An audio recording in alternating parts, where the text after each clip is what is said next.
ataupun korban, jangan takut nanti saya ngambil BB nanti disuruh bayar.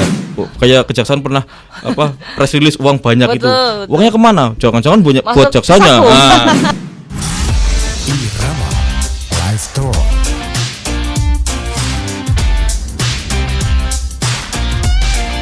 Irama Live Talk.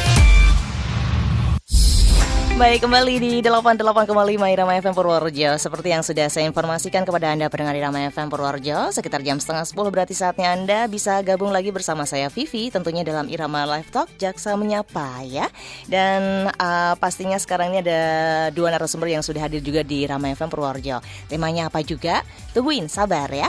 Pastinya Anda silakan bisa ikutan berpartisipasi dengan tema yang ada untuk bisa ikutan bertanya by phone atau SMS WhatsApp di 02753214446 ataupun SMS-nya WhatsApp 081392696815. Irama Live Talk Jaksa Menyapa dengan tema tugas kejaksaan dalam pemulihan aset. Baik, siang ya, pagi. Pagi menjelang siang. Saya akan menyapa dulu dua narasumber yang sudah hadir di studio Irama FM Purworejo. Yang pertama adalah saya panggilnya Mas boleh? Boleh. Mas Muhammad Fahmi Rosidi SHMH atau Mas Fahmi, ini Kepala Seksi Pemulihan Aset dan Pengelolaan Barang Bukti. Ya. Selamat pagi Mas Fahmi. Selamat pagi Mbak Vivi. Oke, baik. Sehat ya Mas ya? Alhamdulillah sehat. Alhamdulillah. Mas Fahmi, yang pasti kita sekarang ada di sini untuk nanti ngobrol-ngobrol gitu ya. Pastinya akan memberikan edukasi yang terbaik pastinya buat pendengar Irama FM yang didengarkan lewat Irama FM. Streaming itu dan disiarkan juga acara ini lewat IG-nya Kejaksaan Negeri Purworejo dan nanti juga akan disiarkan lewat YouTube-nya Irama FM Purworejo. Begitu ya Mas Fahmi ya. Dan satu lagi narasumber yang udah hadir di studio Irama FM Purworejo ada Mbak cantik ini, Mbak Dea Gatia Gilang DPSH. Ini jaksa fungsional. Kita panggil dengan panggilan kesayangan Mbak Dea. Apa kabar Mbak Dea? Alhamdulillah, baik Mbak. Sehat ya Mbak ya, Mbak Dia dan Mas Fahmi. Oke, baik, monggo mungkin sebelum saya akan bertanya atau mungkin kita bakal membuka obrolan kita sekarang ini, saya kasih kesempatan buat Mas Fahmi dan Mbak Dia untuk menyapa pendengar Irama FM yang sudah gabung bersama kami. Mas Fahmi dulu, monggo silahkan. Baik, terima kasih Mbak Vivi. Selamat pagi untuk seluruh pendengar Irama FM dimanapun berada.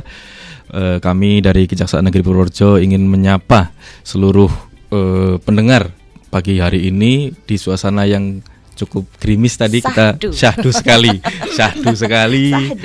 Jadi kalau denger radio pagi-pagi tuh enak kalau cuacanya gitu ini ya, pas Mas, ya. Apalagi dengerin dari informasi dari kita teman-teman di Kejaksaan Negeri Purworejo, mudah-mudahan bisa memberi edukasi kepada pendengar di seluruh Indonesia yang dapat mendapat siaran dari Irama FM. Terima kasih. Yang pertama kami perkenalkan diri dari Kejaksaan Negeri Purworejo, khususnya kami di bawah Kepala Kejaksaan Negeri Purworejo itu ada beberapa seksi, salah satunya di kita yaitu Seksi Pemulihan Aset dan Pengelolaan Barang Bukti. Sebelum kita jauh melangkah dari situ, kita perkenalkan dulu itu kejaksaan itu apa sih? Nah, kan banyak orang yang masih bingung tuh. Kadang itu kejaksaan sama pengadilan itu sama enggak? Itu dulu kita jelasin biar pendengar teredukasi. Baik. Gimana Mbak? Nanti kita pending aja. Iya. Kita menyapa dulu aja buat pendengar ya. Monggo, terima kasih buat Mas Fahmi. Udah cukup itu, nanti kita bakal menjembrengkan jaksa dan pengadilan seperti apa. Sekarang gantian monggo Mbak Dea, silakan. Iya, selamat pagi para pendengar Irama FM dimanapun kalian berada. Saya di sini sama Pak Fahmi akan memberikan edukasi, yaitu tadi terkait seperti yang Mbak Vivi bilang tadi tentang tugas kejaksaan dalam pemulihan aset, biar masyarakat Purworejo khususnya ya dan para pendengar semua itu tahu ternyata tugas kejaksaan tuh tidak hanya menuntut ya kan, tapi masih ada tugas-tugas yang lain. Jadi masyarakat bisa lebih memahami, lebih mengetahui lagi tentang dan lebih mengenal tentang kejaksaan. Seperti itu. Terima kasih. Mudah-mudahan tidak bosen ya. Enggak dong, edukasi itu penting sekali gitu ya. Baik, tadi pendengar yang sudah bergabung bersama Vivi di Irama Live Talk bersama Kejaksaan Negeri Purworejo sudah paham, sudah mengenal juga sosok beliau yang sudah hadir di studio Irama FM, ada Mas Fahmi dan Mbak Dea ya. Dan sekarang kita bakal ngobrol cantik, ngobrol santai yang pastinya ini disiarkan sekali lagi lewat streaming Irama FM Purworejo, gelombang Irama FM Purworejo 88,5 Irama FM Purworejo, dan disiarkan juga lewat IG-nya Kejaksaan Negeri Purworejo, dan nanti juga akan disiarkan lewat YouTube-nya Irama FM Purworejo. Monggo, tadi Mas Fahmi sudah spill dikit ya. Ini loh tentang jaksa dan pengadilan perbedaannya apa-apa gitu. Monggo sekarang berarti saatnya Mas. Mas. Terima kasih Mbak Vivi. Ya tadi mungkin banyak orang di masyarakat biasa itu masih bingung apa sih itu kejaksaan, apa itu pengadilan. Nah, kami jelaskan sendiri, untuk kejaksaan sendiri itu ada beberapa tugas berdasarkan Undang-Undang 11 tahun 2021 tentang Kejaksaan Republik Indonesia. Itu tugas-tugas kejaksaan yang pertama itu melakukan penegakan hukum pidana, melakukan penuntutan di bidang pidana umum seperti pidana biasa kayak pencurian, terus penipuan dan lain-lain, dan juga bisa melakukan penuntutan di bidang pidana khususnya di bidang tindak pidana korupsi, kepabeanan dan cukai dan lain-lain. Selain itu, dalam penegakan hukum sendiri itu di kejaksaan itu ada yang namanya penyidikan. Nah, orang yang tahunya kan kita hanya nuntut aja di pengadilan. Nah, sedangkan penyidikan itu biasanya tugas dari penyidik kepolisian atau penyidik pegawai negeri sipil. Tapi di kejaksaan sendiri itu ada tugas yang namanya penyidikan tindak pidana korupsi.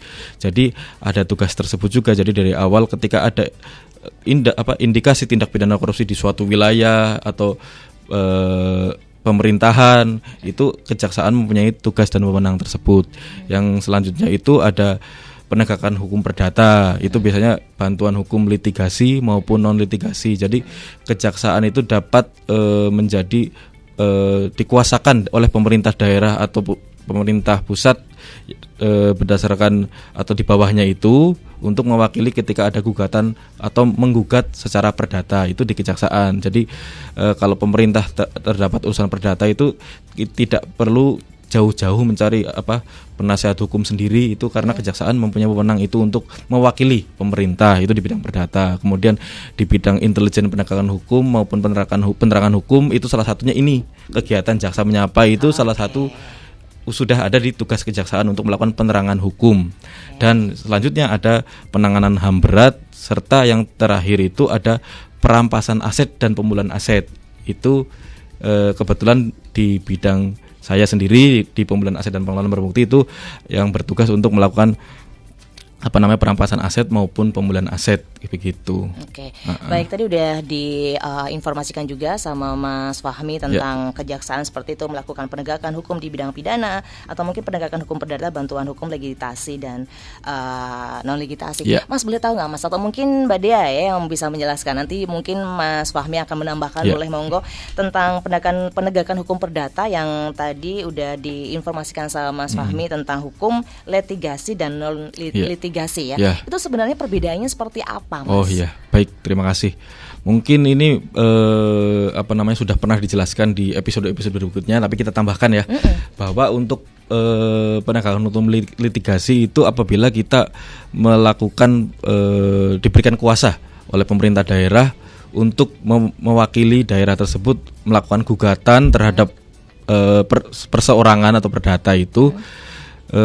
Ataupun kita ketika digugat, jadi kita mewakili pemerintah di peradilan resmi, betul. Itu jadi kita yang mewakili. Kalau misalnya kuasa di ada perkara perdata orang per orang kan biasanya melakukan diwakili oleh kuasa hukum atau pengacara. Nah, untuk pemerintah daerah bisa menggunakan jaksa pengacara negara. Terus untuk non litigasi itu di luar pengadilan. Di luar pengadilan kita biasanya melakukan kayak mediasi atau ketika suatu pemerintah daerah atau biasanya BUMN, bank itu memberikan kuasa ke kita untuk, biasanya ada yang namanya dalam tanda kutip kayak pinjam bank, tapi ada agunan dalam jangka waktu tertentu, dia itu mempunyai keterlambatan pembayaran, itu bisa melalui jalur JPN untuk melakukan mediasi atau ke si peminjam itu agar menyelesaikan tanggungannya itu, bisa, hak tanggungan. Bisa. Itu yang terjadi juga sempat yang ada di Purworejo ya. Betul. Oke. Ya. Jadi paham kita ya yang sekarang ini bergabung bersama Irama FM tentang bantuan hukum litigasi ataupun non litigasi. Berarti lebih kuat ya. Kalau saya pikir lebih kuat yang litigasi ya. Ya, itu litigasi ketika itu misalnya pemerintah memberikan kebijakan tertentu, contoh ada sesuatu yang kebijakannya ditentang oleh oleh masyarakat atau apa salah satunya. Nah, ketika itu kan bisa digugat di pengadilan. Baik. Nah, untuk menjelaskan itu pemerintah itu bisa menguasakan kepada jaksa pengacara negara untuk menjelaskan nanti di pengadilan pembuktiannya bagaimana. Apakah langkah pemerintah sudah benar atau belum sih? Kayak gitu. Apakah prosedur-prosedurnya sudah benar atau belum? Nanti kan bisa diuji di pengadilan begitu. Ada SOP-nya pastinya, Betul, Mas ya. ya. Oke, tadi juga udah disampaikan juga sama Mas Fahmi tentang melakukan penegakan hukum di bidang perdana penuntutan PIDUM atau PIDSUS gitu ya, Mas Betul. ya. Itu monggo sekarang gantian sama Mbak Dea. Apa sih perbedaan sebenarnya tentang penuntutan PIDSUS sama PIDUM ya? Apa itu Mbak perbedaannya? Jadi kalau pidana umum itu di bidang pidana umum kalau kami menyebutnya ya, di pidana umum itu biasanya kami itu menangani perkara yang kita menyebutnya pidana umum. Contohnya seperti pencurian atau pembunuhan atau misalnya penipuan dan penggelapan seperti itu. Kemudian kalau pidana khusus sendiri ini biasanya itu tindak pidana khusus itu seperti tipikor misalnya, tindak pidana korupsi. Nah itu ada di bidang tindak pidana korupsi. Jadi di tindak pidana korupsi sendiri pun tadi Pak Fahmi sudah menjelaskan juga, di tindak pidana korupsi itu kita juga bisa sebagai penyidik. Jadi tidak hanya misalnya kalau orang-orang tahu selama ini tuh penyidik itu Pak Polisi atau PPNS ya.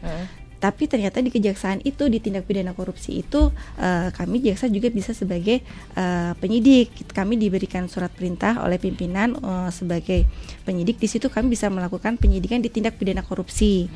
Seperti itu. Jadi bedanya di situ. Bedanya dan situ ya. Iya, dan nanti untuk penuntutannya kalau tindak pidana umum itu kami di pengadilan negeri.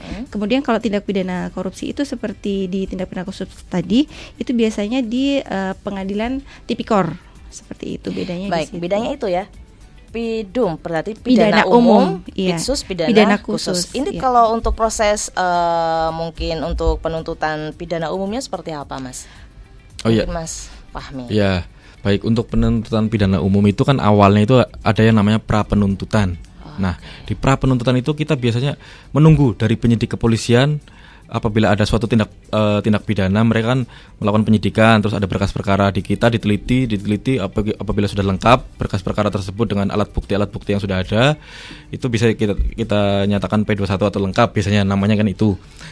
Setelah lengkap ada penyerahan tersangka dan barang bukti ke kita. Setelah sudah dilaksanakan baru kita limpahkan ke pengadilan. Nah, di pengadilan lah itu kita tugas dari penuntut umum itu melaksanakan penuntutan atau pembuktian.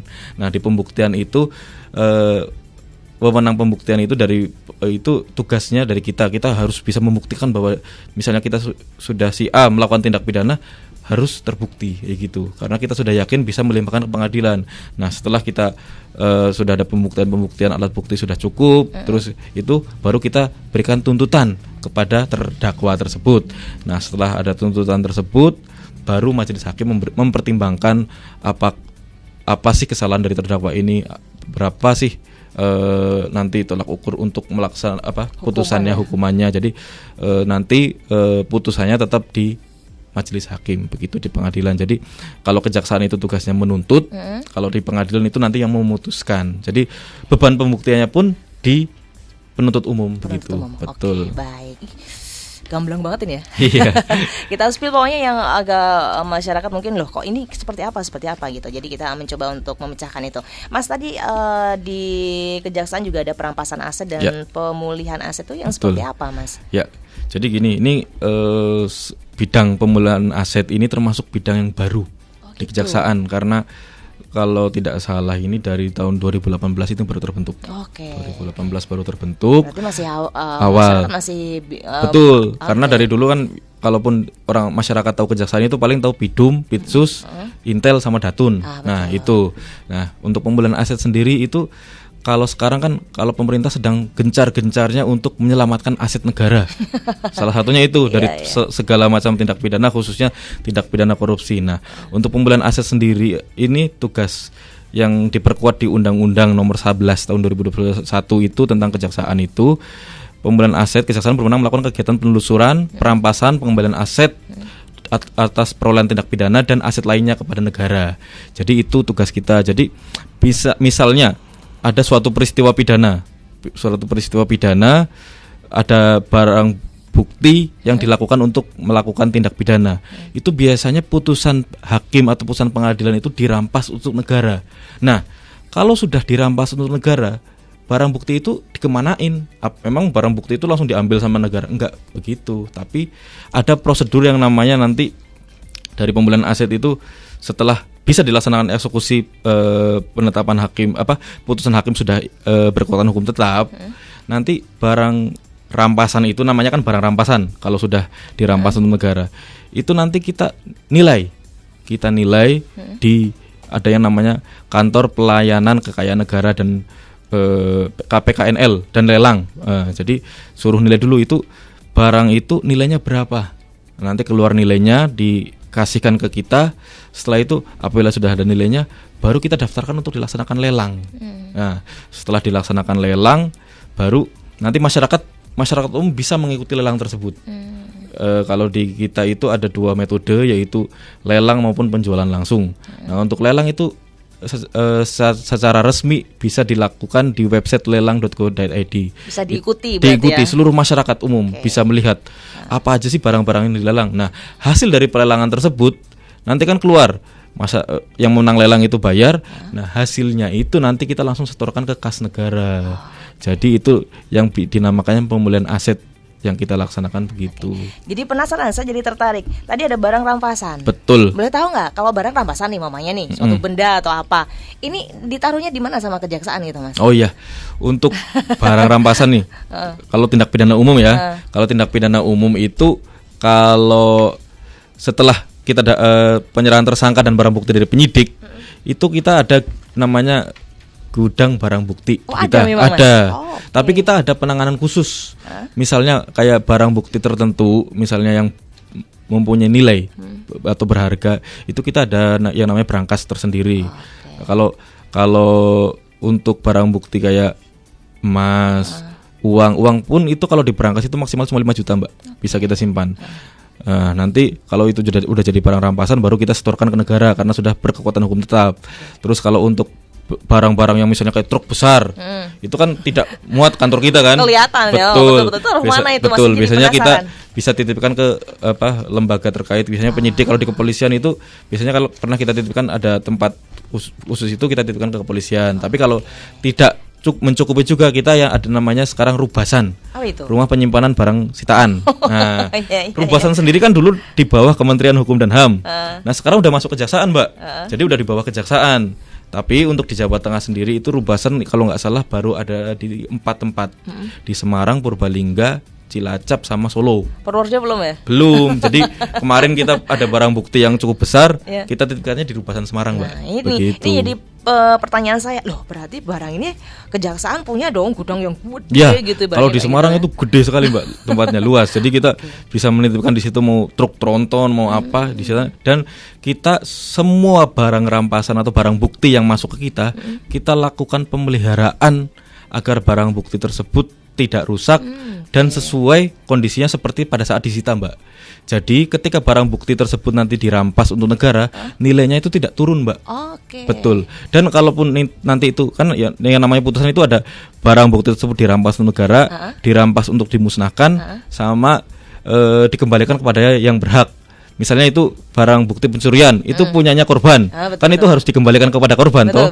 Kondisinya kalau bisa sebisa mungkin masih bagus seperti pada saat dilakukan penyitaan. Gitu. Jadi betul. Berarti bisa kembali ke korban. Betul. Gitu ya? Jadi ketika nanti di pembuktian itu memang itu barang bukti tersebut bukan untuk sarana kejahatan, tapi milik korban atau memang tidak ada hubungan dengan kejahatan, jadi dikembalikan kepada yang berhak. Jadi ketika kita kembalikan kepada yang berhak tersebut, kondisi barang bukti tersebut masih bagus. Misalnya kayak motor masih nyala gitu. Paham, semakin lebih paham nih pasti kita ya. Mas, ada lagi satu pertanyaan dari saya buat Mas Fahmi nih ya. Mbak Dia sabar dulu ya. Saya kasih Mbak Dia. Mas Fahmi, obrolan kita soalnya makin menarik. Ini kalau umpamanya Mas barang ya. Saya tadi apa? Sempat terberes di pikiran saya. Barang udah mau dilelang mamanya. Mau melalui lelang. Betul. Nah, apakah lelang ini akan dijual sesuai dengan harga barang itu waktu disita atau mungkin di bawah harga yang normal. Ya, gimana Mas? Betul, terima kasih. Jadi ketika itu kita lakukan permohonan penilaian, nanti kan dari tim penilai dari KPKNL itu melakukan penaksiran dengan memberikan biasanya 2 metode perbandingan di harga pasar sama harga di harga aslinya berapa gitu. Setelah keluar nilainya itu sebagai nilai limit, Mbak. Nilai limit misalnya kayak motor biasanya kan kalau motor itu tidak ada surat-suratnya. Nilai limitnya paling kalau kondisi masih bagus, masih biasa itu 10 juta contohnya gitu. Itu nilai limit terendah, Mbak. Tapi kalau diikuti lelang, nanti peserta lelang itu melakukan bid. Jadi tinggi-tinggian, Mbak. Bisa misalnya di atasnya 10.500.000, 11 juta. Ketika udah waktu lelang misalnya hari ini jam 10 waktu lelang berakhir. Ya ketika jam 10 itu yang tertinggi itu yang menjadi pemenang lelangnya, Mbak. Betul. Oh gitu ya. Jadi ketika nanti kita setorkan negara, ada pemasukan negara yang namanya PNBP, pemasukan negara bukan pajak. Jadi bukan dari pajak tapi dari perkara pidana begini. Jadi itu buat pemasukan negara nanti yang akhirnya jadi APBN begitu, Mbak. Hasil lelang. Jadi kemana sih? Masih orang bertanya, uang itu dari kayak kejaksaan pernah press release uang banyak itu. Uangnya kemana? Jangan-jangan buat jaksanya. Enggak, Mbak. Jadi itu semua iya, makanya jadi biar kita jelaskan edukasi ke masyarakat bahwa itu semua kita setorkan ke kas negara dan nanti dijadikan untuk APBN untuk pembangunan di masyarakat. Gitu, Mbak. Kembali ke masyarakat. Betul. Kayak jadi selama ini kan biasanya pajak kita kemana sih? Nah, itu kan ke negara.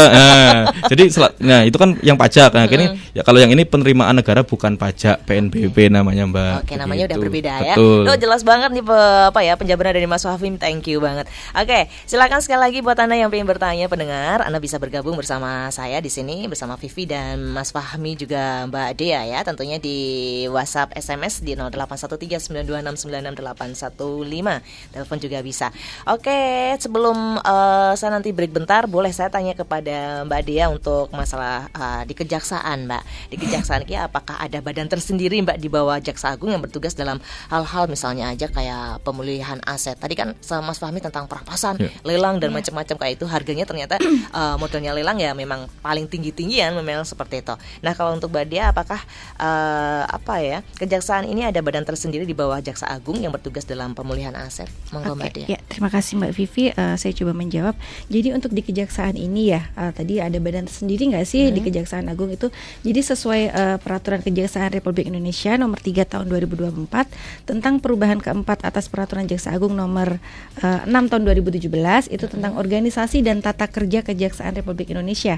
Pada pasal 691B di situ disebutkan bahwa Badan Pemulihan Aset itu mempunyai tugas dan wewenang menyelenggarakan penelusuran, perampasan dan pengembalian aset, perolehan tindak pidana dan aset lainnya kepada negara, korban atau yang berhak sesuai dengan ketentuan peraturan perundang-undangan. Jadi memang ada di situ. Kemudian pada pasal 979 itu Seksi Pemulihan Aset dan Pengelolaan Barang Bukti mempunyai tugas melaksanakan tugas dan kewenangan kejaksaan di bidang pemulihan aset dan pengelolaan barang bukti di daerah hukum kejaksaan negeri itu seperti Pak Fahmi ini. Jadi Pak Fahmi kan di Kejaksaan Negeri itu kan sebagai Kepala Seksi Pemulihan Aset dan Pengelolaan Barang Bukti. Jadi memang ada di Kejaksaan Negeri itu ada badan tersendiri untuk melakukan itu semua. Oke. Ini tentang tadi udah disampaikan sama Mbak Dea, Seksi Pemulihan Aset Pengelolaan mempunyai tugas dan wewenang. Saya ingin tahu nih tugas dan wewenangnya apa, Pak? Mungkin lebih di-spill dikit aja, Mas. Mas atau Mbak boleh? Oh, ya, mungkin boleh? Saya tambahkan sedikit boleh, ya. Betul. Kalau tugas dan wewenang kejaksaan di bidang pemulihan aset itu salah satunya itu melakukan penelusuran aset, perampasan aset, terus dan penyelesaian aset gitu. Jadi pemulihan aset itu ketika ada suatu tindak pidana korupsi. Nah, kita biasanya bekerja sama dengan tim intelijen. Tim intelijen melakukan penelusuran. Si tersangka ini punya aset nggak sih di luar itu? Kebanyakan kan sekarang pelaku tindak pidana, apalagi itu tindak pidana korupsi itu mempunyai modus yang sangat canggih lah di era sekarang ini. Makanya kita melakukan penelusuran. Orang ini itu asetnya kemana? Apakah ke orang lain dititipkan atau gimana? Kita melakukan penelusuran itu. Betul. Ketika nanti diperhitungkan ada kerugian negara, ketika sudah ada persidangan, aset tersebut bisa disita. bisa disita dan nanti setelah putus bisa dipergunakan sebagai uang pengganti dari kerugian negara tersebut. Misalnya dia merugikan negara 1M. Nah, asetnya apa aja sih? Ada mobil, ada rumah, atau ada kendaraan atau perhiasan atau gitu. Nanti itu tetap muaranya yang melakukan eksekusi, jaksa bersama dengan tim pemulihan aset itu untuk dilelang, Mbak. Itu akhirnya dilelang kembali, kerugiannya berapa. Apabila itu sudah memenuhi kerugian, itu misalnya dia putusan pengadilan tindak pidana korupsi itu tidak hanya untuk pidananya aja, misalnya orang lihatnya dipidana cuma 3 tahun atau 7 tahun, tapi kan ringan dia ya? tapi ada pidana lain, Mbak. Oh gitu. Pidana lain yaitu uang pengganti. Oke. Jadi terpidana ini harus mengganti uang pengganti sesuai dengan kerugian negara tersebut yang bisa dibuktikan di persidangan pengadilan tersebut. Berarti selain dia masuk dalam bui, berarti ada uang pengganti Iya, juga? betul. Denda Jadi ya? beda lagi, Mbak. Oh, beda lagi. Kalau denda itu itu mengikuti dengan pidana pokoknya. Oke. Tapi kalau uang pengganti ini khusus, dia harus mengganti kerugian negara yang disebabkan yang akibat perbuatan dia, begitu. Harus itu ya, Mas? Harus. Nah, untuk apabila uang pengganti ini dia tidak bisa bayar, makanya itulah tugas kita untuk melakukan penelusuran asetnya. Asetnya udah kemana aja? Misalnya dia atasnamakan keluarganya jauh, itu bisa kita sita, Mbak. Diselidiki juga ya, Mas? Diselidiki, Sampai situ ya? betul. Nanti itu tugas kita bersama dengan intelijen, gitu, intelijen kejaksaan. Jadi kita nanti dengan stakeholder terkait bisa menelusuri aset-asetnya di mana aja. Kalau sudah yakin itu, kita bisa melaksanakan namanya sita eksekusi, gitu.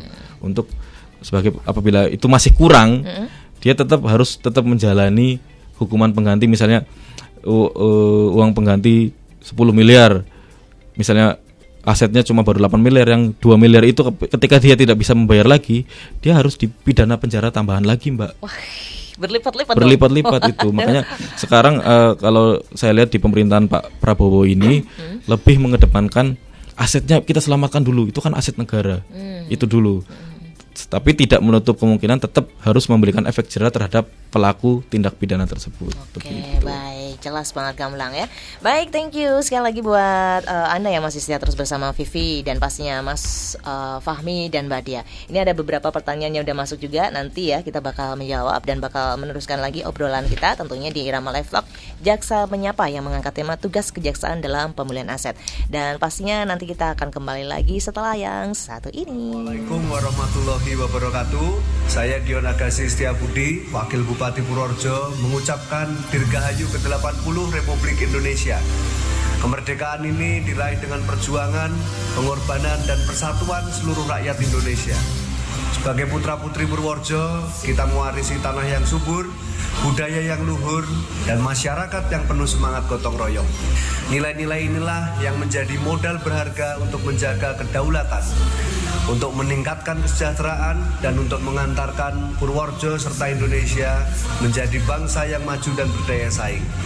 Mari kita terus melangkah bersama, menjaga warisan leluhur, dan menghadirkan masa depan yang lebih baik bagi generasi mendatang. Merdeka! Wassalamualaikum warahmatullahi wabarakatuh.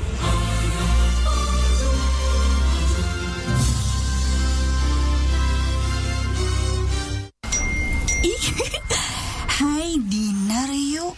Kutunggu di bawah ya. Hah? Gawat. Kenapa sih? Itu Brian bikin surprise tiba-tiba udah di bawah. Duh. Seneng dong disurprisein pacar. Masalahnya gimana bisa glowing dalam sekejap? Gampang. Nih, Viva Glow Up Perfume Body Serum. Dari Viva? Bener banget. Viva Glow Up Perfume Body Serum diperkaya niacinamide, glutathione, dan hyaluronic acid. Instan mencerahkan serta merawat kelembapan dan kehalusan kulit. Dengan pilihan wangi mewah, upgrade mood kamu seketika. Ready, set, instant glow. Tuh kan langsung cerah. Wow, glowing. Cepat meresap dan gak lengket. Wanginya mewah banget. Siap dong ketemu Brian. Siapa takut? Viva Glow Up Perfume Body Serum. Instant glowing, wangi mewah. Gak ada yang lebih nyegerin dari es teh Solo, pelopor es teh jumbo di Indonesia. Es teh Solo Purworejo yang original ada di Komplek Kios sebelah barat Irama FM Purworejo atau pas di Bangjo UMP. Nikmati kesegarannya dengan berbagai varian es teh leci, es teh manis, es teh kampul, es teh tarik, es teh susu, es teh maca, es Milo, es teh coklat, es teh blackcurrant, es teh lemon, dan es teh jasmine. Segernya gak ada tandingannya. Hanya di Es Teh Solo, sebelah barat Irama FM atau pas Bangjo UMP. Dapatkan spesial program Jumat Berkah. Setiap beli 2 all varian, gratis 1 varian original di setiap hari Jumat. Kami menerima partai besar untuk rapat atau pertemuan lainnya. Segera segarkan dahagamu di Es Teh Solo, sebelah barat Irama FM atau pas Bangjo UMP. Pesan dan order bisa via WA di 085 0614 2404. Sekali lagi di 085 0614 2404. Dari Purworejo untuk Indonesia, dari lokal untuk global. Radio Irama FM. Top lagunya, pasti infonya. Radio Irama FM. Irama Live Store.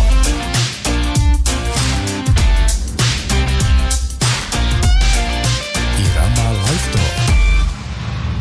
Baik, kembali di Irama Live Talk bersama Jaksa Menyapa ya dari Kejaksaan Negeri Purworejo yang mengangkat tema tentang tugas kejaksaan dalam pemulihan aset. Dan memang belakangan ini yang namanya pemulihan aset kembali menjadi perhatian publik ya, apalagi di tengah maraknya tindakan pidana korupsi dan macam-macam.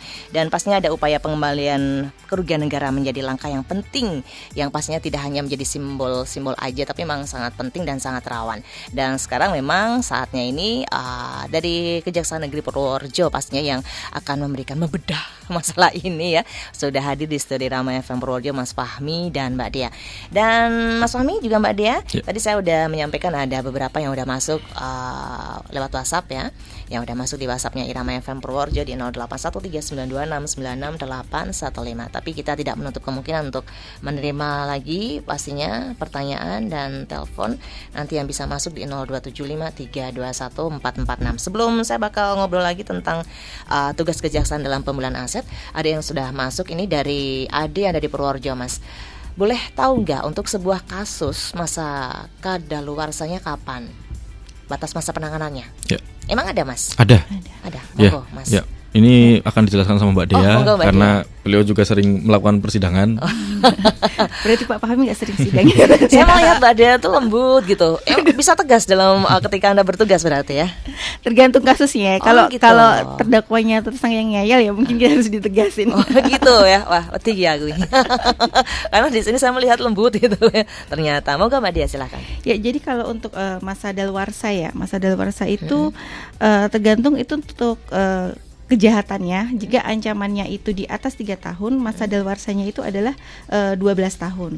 Kemudian jika ancaman pidananya itu pidana mati atau pidana penjara seumur hidup, masa daluarsanya itu 18 tahun. Jadi kalau ancaman pidananya tindak pidana atau kejahatan yang dilakukan oleh si pelaku tindak pidana itu ancamannya itu lebih dari 3 tahun. Jadi masa penanganannya daluarsanya itu tadi yaitu 12 tahun. Oh, 12 tahun. Ya, 12 tahun. Tapi kalau ancaman atau tindak pidana yang dilakukan oleh si pelaku ini ancamannya itu hukuman mati atau seumur hidup, yaitu masa daluarsanya adalah 18 tahun. 18 tahun. Lama juga ya? Lama juga. Itu usianya cukup orang ya nih Mas. Ya, sebelum batas itu habis pasti orangnya udah ibaratnya kayak gitu ya. Iya. Mas Fahmi bisa menambah lagi boleh? Biasanya kan kalau perkara-perkara yang membutuhkan penanganan khusus kayak pembunuhan yang sama sekali tidak ada saksinya. Itu kan ancaman hukumannya kalau pembunuhan itu 20 tahun atau bahkan sampai hukuman mati. Itu dalam jangka waktu 18 tahun ke depan itu yang namanya penyidik yang di dalam ini kalau pidana umum kan penyidik kepolisian itu masih bisa melakukan penyidikan. Misalnya ini udah tahun ke-17 ternyata baru terdapat titik terang. Orangnya siapa, arahnya kemana, siapa sih pelakunya, masih bisa ya, Mas, masih bisa selama itu masih dalam jangka waktu itu. Jadi misalnya orang mau sembunyi di mana, mau kabur kemana, ketika itu masih dalam jangka waktu yang ditentukan oleh undang-undang, penyidik itu masih bisa melakukan penelusuran dan penyidikan terhadap orang tersebut. Begitu. Jadi orang yang melakukan kejahatan itu tidak bisa udah santai, paling udah daluarsa itu. Berarti orang yang melakukan tindak kriminal itu berarti tidak bisa hidup tenang dong. Iya, betul. Jadi karena negara Indonesia negara hukum, ya udah hukum yang berlaku di sini harus ditegakkan. Ngeri, jadi ya? kita bisa melindungi korban gitu. Oke, baik. Jadi untuk tadi yang sampai hukuman mati atau seumur hidup batasnya 18 tahun, kalau cuma 3 tahun berarti batasnya 12 tahun. Iya. Ya, betul. 3 tahun ke atas. Ya, kalau 3 tahun sampai dengan 3 tahun itu kalau nggak salah itu daluarsanya itu 6 tahun. Mas, kalau mamanya residivis, Mas. Ya. Residivis kan udah berbeda ya. Dia kayak kambuhan ya misalnya. Betul. Melakukan kejahatan masuk, keluar lagi. Itu gimana, Mas, untuk prosesnya nanti, Mas? Ya, kalau residivis sendiri itu kan biasanya sudah ada catatan kepolisian, sudah ada catatan perihal putusan terdahulu. Ya, nah, misalnya dia di Purworejo itu marak sekali, biasanya residivis tentang perkara pencurian. Dia udah pernah nyuri, besok ketemu lagi, nyuri lagi. Nah, itu yang bisa memberatkan hukuman dia. Misalnya kalau pencurian itu yang memberatkan itu maksimal 7 tahun ya, kalau nggak salah 7 tahun. Itu misalnya di putusan pertama itu dia putus 3 tahun, nanti ketika dia keluar ternyata nyuri lagi, itu bisa memberatkan dia, bisa putus 5 tahun atau bahkan maksimal tergantung kadar dia cara mencuri, bagaimana mencurinya begitu. Pakai ekstrim atau enggak gitu Betul. ya. Jadi bisa kita jadikan pertimbangan sebagai pertimbangan yang memberatkan pidananya si pelaku ini. Oke, baik. Ini nih yang kadang membuat biar mereka tuh jerah gitu ya. Karena kalau kita dihidup dengan masyarakat yang kayak gitu bingung juga nanti. Betul. Jadi nggak hidup tenang. Oke, terima kasih buat Mas Fahmi dan Mbak Dea. Ini udah dijawab langsung ya. Mbak Ade, thank you, ada di Purworejo. Ada lagi ini dari Mas Iwan. Ya, Mas Iwan, kalau ada kasus tentang perampasan hak milik, misal rumah, ini tadi lebih kuat memakai bantuan hukum yang litigasi atau gimana ya? Mohon pencerahannya, monggo, Mas Fahmi. Terima kasih. Jadi kasuistis ya. Kalau ini kita lihat kasuistis. Kalau di kejaksaan sendiri kan bisa memberikan bantuan hukum. Itu hanya kepada pemerintah daerah, Mbak. Jadi kalau ketika ada kayak itu kan mungkin ada sengketa awalnya kan, sengketa rumah antara orang dengan orang. Nah, ketika ada sengketa rumah orang dengan orang, mereka hanya bisa melakukan bantuan hukum atau memberikan kuasa kepada pengacara atau penasihat hukum, karena itu private karena kejaksaan sendiri hanya bisa melakukan bantuan hukum terhadap pemerintah. Nah, ketika itu tidak ada belum ada gugatan terhadap sengketa rumah tersebut, dia melakukan perampasan, itu namanya nanti melakukan tindak pidana umum perampasan. Tindak pidana perampasan kayak gitu. Jadi sebentar Mas, coba saya potong dulu coba ya. Ini benar ya Mas ya? Oke, sebentar. Saya mau angkat dulu yang di telepon. Irama FM. Halo. Oke, berarti enggak ini. Oke. Ya udah, terima kasih. Baik, monggo dilanjutkan lagi Mas Fahmi, maaf. Terima kasih. Jadi kayak gitu. Jadi kalau untuk orang per orang itu hanya bisa meminta bantuan atau memberikan kuasa kepada pengacara. Dan untuk melakukan gugatan itu kalau ada sengketa, misalnya rumah, tanah dan sebagainya. Jadi kalau di kejaksaan sendiri JPN itu hanya bisa memberikan bantuan hukum kepada pemerintah. Dan di bawahnya misalnya BUMN, BUMD seperti itu bisa. Nah, kalau misalnya tadi ada perampasan rumah, itu merupakan tindak pidana ketika tidak ada gugatan atau putusan perdata sebelumnya. Ketika orang tiba-tiba merampas rumah hak milik dia. Mencuri gitu. Betul. Ya, itu namanya tindak pidana umum dan bisa dilaporkan ke penyidik kepolisian begitu. Jadi harus ada putusan perdata terlebih dahulu. Itu rumah milik siapa? Begitu. Baik, terima kasih. Oke Mas Iwan, semakin lebih cerah ya. Udah dijawab sama Mas Fahmi, lebih gamblang banget loh ya. Oke, satu lagi pertanyaan yang udah masuk nih dari Badinda. Apa aja sih kegiatan penelusuran aset untuk pemulihan aset? Monggo Mas. Ya, terima kasih. Jadi kegiatan penelusuran aset kita itu kita profiling dulu orangnya. Ini misalnya orang melakukan tindak pidana yang masih tersangka atau bahkan sudah terdakwa di pengadilan. Itu kita profiling dulu orangnya itu siapa, kita telusuri dulu. Keluarganya siapa, terus dia kerja di mana, apa dia punya usaha selain pekerjaan intinya apakah ada usaha lain. Side jobnya Betul. apa Nanti gitu kita telusuri ke instansi-instansi semua yang berkaitan dengan aset. Keasetan biasanya ada di Samsat, itu kan kendaraan, terus di PPN perihal kepemilikan tanah. Jadi kita telusuri semua aset. Terus misalnya dia punya usaha, kita perizinan, apakah dia punya izin usaha ini. Jadi ketika kita nanti sudah dapat, kita bisa melakukan, kalau misalnya tanah, kita bisa bekerja sama dengan BPN untuk melakukan pemblokiran. Jadi tanah tersebut selama itu dilakukan pemblokiran oleh penegak hukum, kejaksaan, kepolisian, itu tanah tersebut tidak bisa dijual, Mbak, atau dipindah tangankan ke orang lain atau dirubah nama sertifikatnya. Sengketa nanti jadinya. Atau Nggak bisa kemana-mana. Oh, ketika kita sudah melakukan penegakan hukum, yaitu pemblokiran terhadap tanah atau rumah, kita kan bekerja sama dengan BPN. Tanah itu sudah diblokir, tanah tersebut sama orangnya itu nggak bisa dikemana-manain lagi. Mau dijual, mau diapa, nggak bisa karena statusnya ada pemblokiran. Jadi ketika sudah dilakukan penelusuran, nah itu kita laksanakan perampasan aset tersebut. Jadi sudah dilakukan pemblokiran. Misalnya kalau kendaraan kita lakukan penyitaan, dan penyitaan tersebut kita sudah secara prosedural sudah sesuai dengan hukum. Kita melakukan izin dulu kepada pengadilan untuk melakukan penyitaan, sehingga aset-aset kita sita. Dan akhirnya nanti ketika putusan pengadilan memang itu dirampas oleh negara, bisa kita lakukan lelang, dan selanjutnya hasil pelelangan tersebut kita setorkan ke kas negara, begitu. Baik, thank you. Jelas banget ini ya, Mas Fahmi sama Mbak Dea, wis keren. Ini memang udah basicnya memang di sini gitu ya, tentang pemulihan aset. Mas, ini ada pertanyaan yang baru aja masuk, panjang nih. Sebentar ya Mas, tahan nafas dulu. Dari Mas Anton, mahasiswa hukum di salah satu kampus Jogja. Mau tanya, dalam praktek penegakan hukum seringkali aset hasil tindak pidana yang telah disita atau dirampas negara menghadapi hambatan pemulihan, baik karena terletak di luar negeri maupun telah dialihkan ke pihak ketiga. Seperti tadi yang Mas Fahmi sampaikan. Bagaimana kejaksaan sebagai eksekutor putusan pengadilan menjalankan fungsinya dalam pemulihan aset lintas yurisdiksi, gitu kan? Betul. Dan sejauh mana mekanisme aset recovery ini dalam hukum nasional mampukah mengakomodasi prinsip non-fiction based asset forfeiture sebagaimana dianut oleh UNCAC? Monggo Mas Pak. Terima kasih. Jadi berat ini Mas. Memang kalau mahasiswa itu harus begitu, harus kritis, betul. Jadi nanti kedepannya pun bisa sebagai garda terdepan dalam pembangunan Indonesia. Monggo Mas. Jadi tadi bagus pertanyaannya.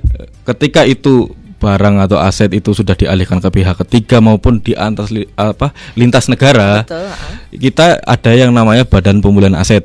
Badan Pemulihan Aset itu di bawah Jaksa Agung. Itu biasanya kita bekerja sama dengan duta besar atau konsulat jenderal di sana. Apakah kita lihat dulu ada hubungan bilateral atau perjanjian kerjasama dengan negara tersebut perihal aset-aset atau tidak. Kalau kekurangannya kan ketika tidak ada, kayak namanya biasanya kalau di itu tidak ada MOU atau hubungan bilateral atau kerjasama, itu yang menjadi kendala karena yurisdiksi negara lain kan masih ya kewenangan negara tersebut.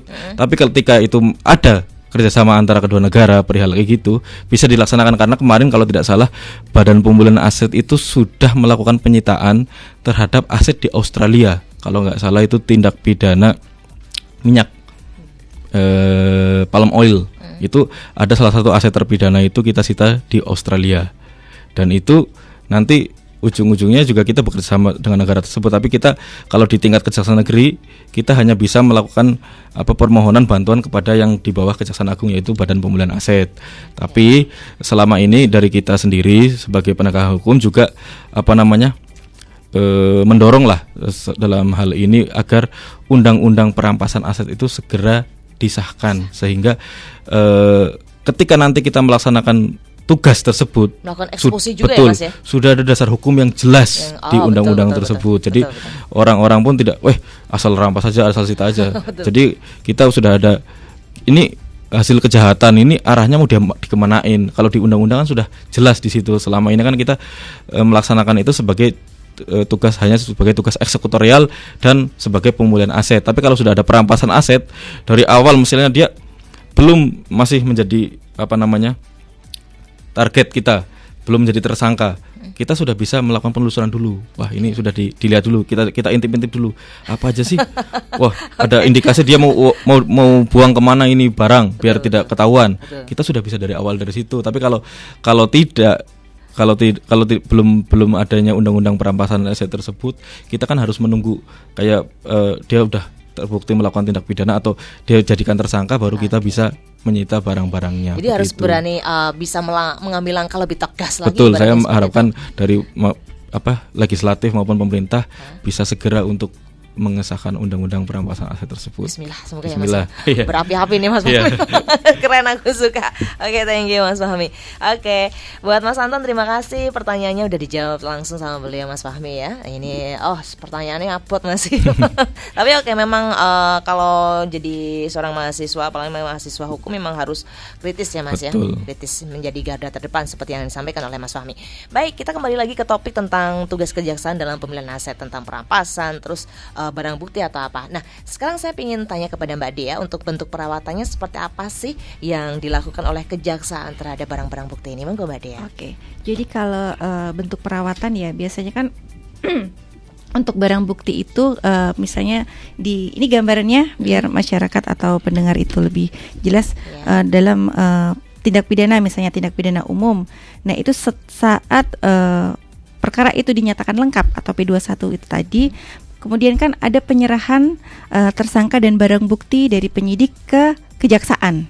Nah, saat itulah nanti penyidik itu jika perkara itu ada barang buktinya, selain dia menyerahkan tersangka, dia juga membawa barang buktinya ke kantor kami. Kita lihat, kita teliti, kita periksa apakah benar barang bukti itu sudah sesuai dengan penyitaan dan sebagainya. Setelah itu diserahkan ke kita, kemudian itu nanti diserahkan ke bidangnya Pak Kasih BB, kita menyebutnya Pak Kasih BB, Pak Fahmi, itu nanti untuk diteliti. Kemudian penyimpanan barang bukti ini ada di gedung barang bukti, tadi sudah disampaikan. Jadi kemudian itu semaksimal mungkin terhadap barang bukti tersebut tidak terkena panas maupun hujan, biar tidak gampang rusak, misalnya seperti itu. Namun apabila dalam volume yang besar dapat dititipkan di rubasan seperti yang Pak Fahmi tadi telah sampaikan, kemudian maupun instansi lain yang dapat dipertanggungjawabkan kompetensinya, seperti ke penyidik tadi misalnya. Selanjutnya terhadap barang bukti tertentu seperti narkotika. Nah, ini kan kebanyakan pada narkotika itu nanti takutnya bisa disalahgunakan atau bagaimana, kemudian gimana penyimpanannya. Nah, narkotika itu apa, barang berharga seperti emas itu disimpan di brankas tertentu. Jadi ada brankas khusus dan itu tidak dicampur dengan barang bukti yang lainnya. Seperti itu. Kemudian terhadap barang bukti berupa uang, ya, ini khususnya perkara tipikor yang biasanya barang buktinya banyak ya Pak ya. Itu bisa sampai ratusan juta bahkan. Nah, itu yang nilainya besar itu kita simpan di rekening penitipan. Ada namanya rekening. Ada rekening penitipan. Kalau di tadi di Rubas atau apa tadi cuma 5 juta ya? Atau kalau di brankas. Di brankas maksimal 5 juta. Maksimal. Iya.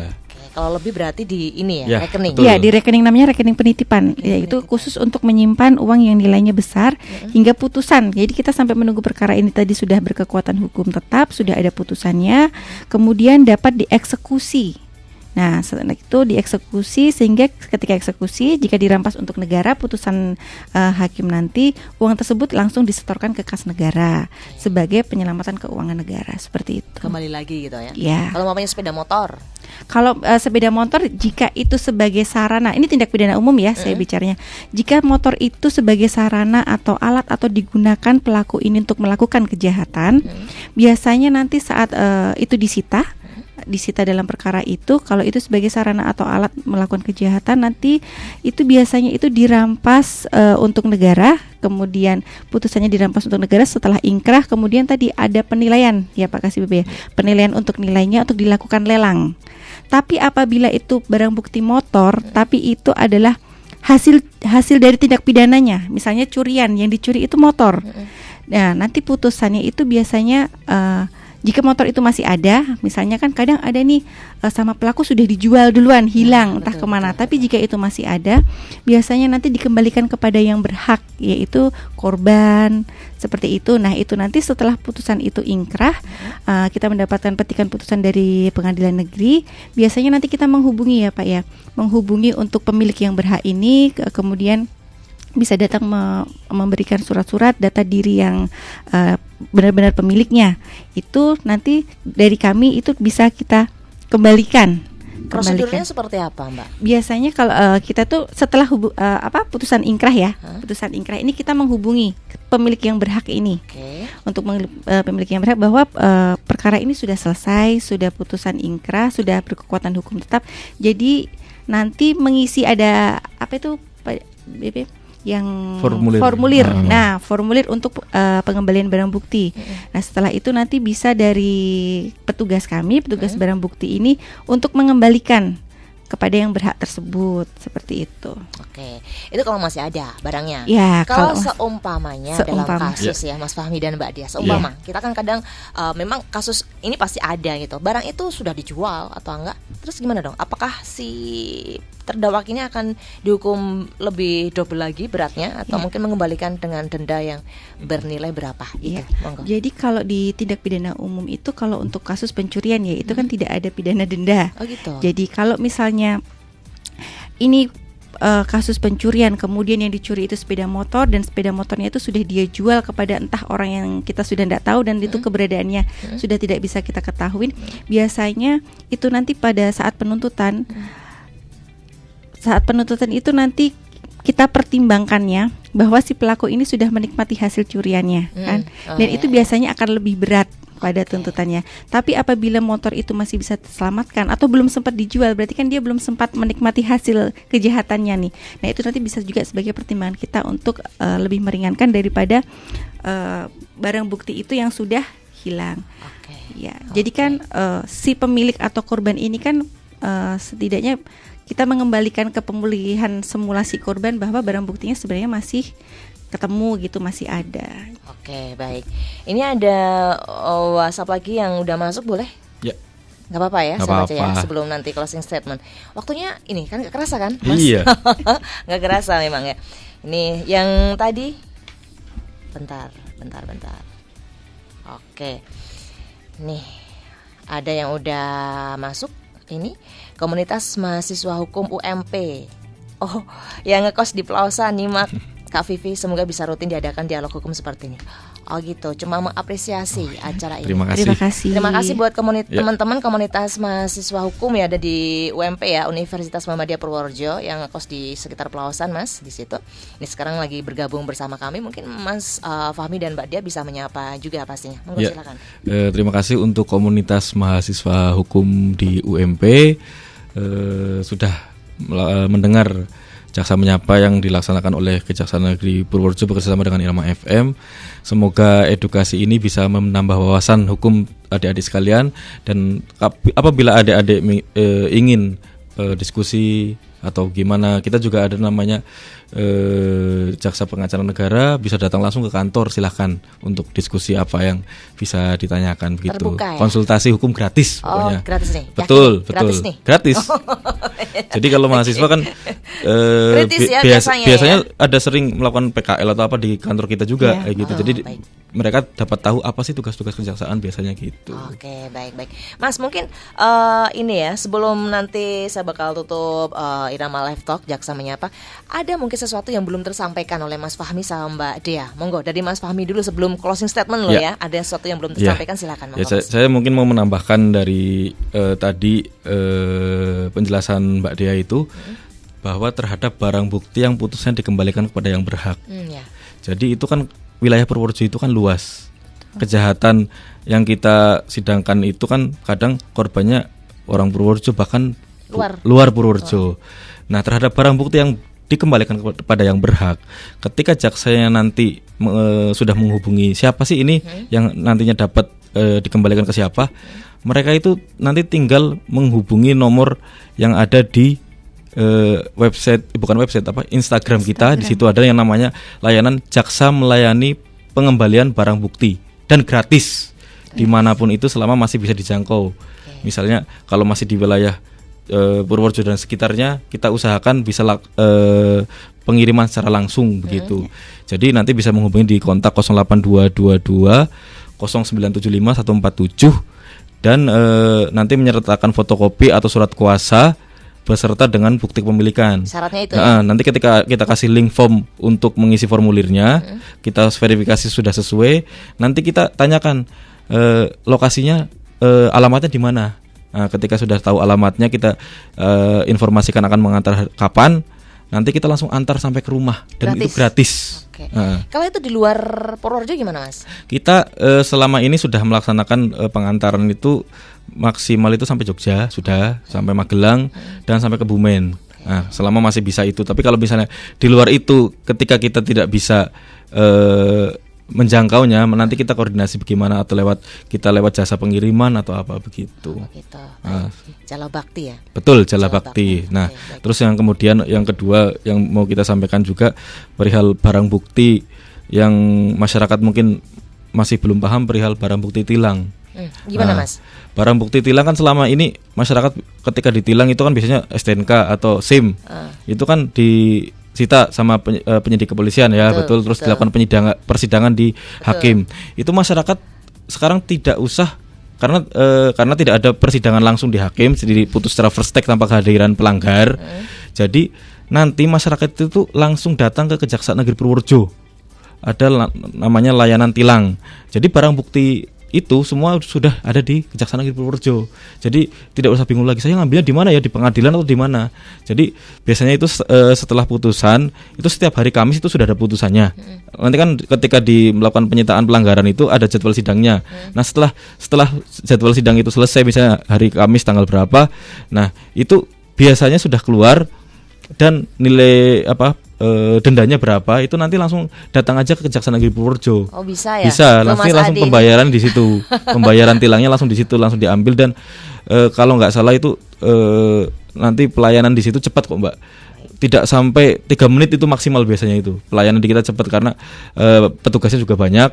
Dan kalau misalnya nanti ada kesulitan, silakan ada kontak personnya di IG kita, silakan di situ alurnya apa, syarat-syaratnya apa, nanti pembayaran di situ. Tapi kalau nggak salah sekarang pembayaran itu cashless, Mbak. Gitu. Cashless, jadi langsung bisa menggunakan kartu debit. Jadi tidak ada transaksi tunai. Jadi itu ketika itu pembayaran jadi langsung masuk ke kas negara, Mbak. Langsung. Jadi tidak ada penyelewengan lagi, cash lagi gitu. Jadi langsung masuk ke kas negara begitu. Oke, lebih tertata dengan baik. Betul. Sekarang jadi masyarakat umum biar tahu, oh jangan-jangan ini kemana, misalnya dimakan polisinya itu nanti. Nah, dimakan gitu, jaksanya lah, dimakan jaksanya enggak kayak gitu. Jadi sekarang biar kita memberikan edukasi bahwa itu semua sudah kita setorkan kepada kas negara. Jadi tidak ada yang namanya pembayaran secara cash lagi. Betul. Begitu. Kita fair ya, Mas. Fair, betul. Memang benar edukasi yang pastinya baik banget. Ini kan takutnya biasanya kalau udah melihat seragam, balik, Mas, padahal itu pembagian apa gitu. Kadang kita nggak tahu. Udah di-floorkan sama Mas Fahmi, thank you. Oke. Itu aja, Mas Fahmi? Ya, itu. Atau Mbak Dia mungkin ingin menyampaikan sekaligus closing statement dari Mbak Dia dulu. Monggo. Oke, jadi kalau dari saya sih untuk masyarakat Purworejo dan pendengar Irama FM, jadi edukasi ini membuat masyarakat jadi tahu untuk perkara-perkara yang ada barang buktinya tuh jangan khawatir kalau nanti barang bukti itu rusak atau bagaimana, karena di kami sendiri ada gudang tersendiri itu, dan kemudian bahkan anak buahnya Pak Fahmi ini ada slogan, kita rawat barang bukti itu seperti anak kita sendiri ya, Pak. Yeah. Jadi sampai bahkan kita antarkan jadi sampai seperti sepeda motor itu setiap beberapa minggu sekali juga selalu dipanaskan, selalu dicuci. Kalau dipanaskan setiap hari. Setiap hari malah. Iya. Jadi 1 minggu sekali kita cuci begitu. 1 minggu sekali. Jadi jangan khawatir untuk masyarakat Purworejo yang mungkin ada nih saya ada barang bukti saya atau sedang menjadi korban gitu kan, barang buktinya telah disita tadinya oleh penyidik dan menjadi barang bukti dalam perkara itu. Jangan khawatir karena di Kejaksaan Negeri Purworejo sekarang sudah maksimal sekali untuk perawatan barang bukti, dan jangan khawatir kalau memang itu nanti kembali kepada yang berhak, pasti akan kami kembalikan. Seperti itu. Terima kasih Mbak Dia. Itu ibaratnya katakannya tadi seperti dirawat seperti anak sendiri itu loh. Betul. Gitu sahdunya gitu ya. Monggo, berarti Mas Fahmi sebagai closing terakhir dari Mas Fahmi, silakan. Ya. Terima kasih pendengar Irama FM. Dari Kejaksaan Negeri Purworejo sendiri mengucapkan terima kasih terhadap apresiasi yang selama ini diberikan masyarakat kepada Kejaksaan khususnya dalam penegakan hukum, dan salah satu tugas Kejaksaan itu melakukan pemulihan aset. Itu adalah bentuk salah satu cita-cita Presiden Prabowo, sehingga untuk mengembalikan aset-aset negara yang sudah dirugikan oleh oknum-oknum maupun pelaku tindak pidana. Terus yang kemudian, jadi setiap masyarakat yang menjadi korban atau apapun itu dalam hal tindak pidana yang kaitannya dengan barang bukti, jangan khawatir. Barang bukti tersebut kita rawat dengan baik, dan nanti ketika itu putusannya dikembalikan kepada yang berhak ataupun korban, jangan takut nanti saya ngambil BP nanti disuruh bayar. Enggak, tidak ada. Di Kejaksaan Negeri Purworejo 100% gratis. Dan untuk melakukan pelelangan pun silahkan nanti bisa dicek juga di web lelang.go.id. Ketika itu ada barang-barang bukti yang biasanya kita ketik Purworejo, nah itu ada barang bukti apa sih yang dilelang gitu di wilayah Purworejo. Jadi silakan mengikuti lelang tersebut. Ketika sudah ada lelang, nanti juga kita umumkan jadwal lelangnya melalui Instagram kita juga ada, atau sarana media-media yang berkaitan dengan Kejaksaan Negeri Purworejo, sehingga masyarakat bisa tahu bahwa barang-barang bukti apa aja yang bisa kita ikuti lelangnya. Terus yang kemudian yang terakhir, kami ucapkan terima kasih atas apresiasi dan kepercayaan masyarakat terhadap penegakan hukum, khususnya yang dilaksanakan di Kejaksaan Negeri Purworejo. Dan dalam kesempatan ini juga kami ingin, karena ini di bulan Agustus, sebentar lagi September, ingin mengucapkan selamat hari lahir Kejaksaan Republik Indonesia yang ke-80. Semoga Kejaksaan menjadi garda terdepan penegakan hukum dan semakin dipercaya oleh masyarakat. Gitu. Semangat ya Mas ya. Oke. Terima kasih. Semangat juga Mbak Dea ya. Baik, obrolan kita seru sekali ini tadi bersama, saya panggil yang terakhir Gong ya, Bapak. Bersama Bapak Muhammad Fahmi Rosadi ya. SHMH atau Bapak Fahmi, Kepala Seksi Pemulihan Aset dan Pengelolaan Barang Bukti. Terima kasih Bapak Fahmi. Sama-sama. Dan narasumber juga Mbak Cantik yang lembut ternyata bisa bersikap tegas kalau udah harus eksekusi kayak gitu. Ada, saya panggilnya berarti gongnya Ibu aja, Ibu Dea Gatia Gilang DPSH atau Ibu Dea Jaksa Fungsional. Terima kasih. Obrolan kita seru sekali dan ini sangat mengedukasi sekali pendengar yang bergabung bersama Irama FM Purworejo, dan nanti juga akan disiarkan lewat YouTube-nya Irama FM Purworejo dan bergabung di IG-nya Kejaksaan Negeri Purworejo. Terima kasih. Sehat-sehat Bapak Fahmi dan Mbak Dea. Terima kasih Mbak Vivi. Semoga kita bisa bertemu lagi dengan topik yang lebih seru gitu ya. Berat nih sebenarnya ini. Ini berat sekali. Tapi pastinya bisa lebih mencairkan, lebih paham lagi pendengar yang sudah gabung bersama kami. Thank you sekali lagi ya. Baik, itu tadi pendengar Irama FM Purworejo, Irama Live Talk Jaksa Menyapa ya, tentunya dengan tema kejaksaan dalam pemulihan aset bersama Kejaksaan Negeri Purworejo. Terima kasih, bisa ketemu lagi hari Kamis insyaallah di jam yang sama. Dan setelah ini saya Vivi Safira kembali lagi tentunya dengan lagu-lagu Indonesia di Easy Life. Terima kasih Mas Fahmi dan Mbak Dea. Dari Purworejo untuk Indonesia, dari lokal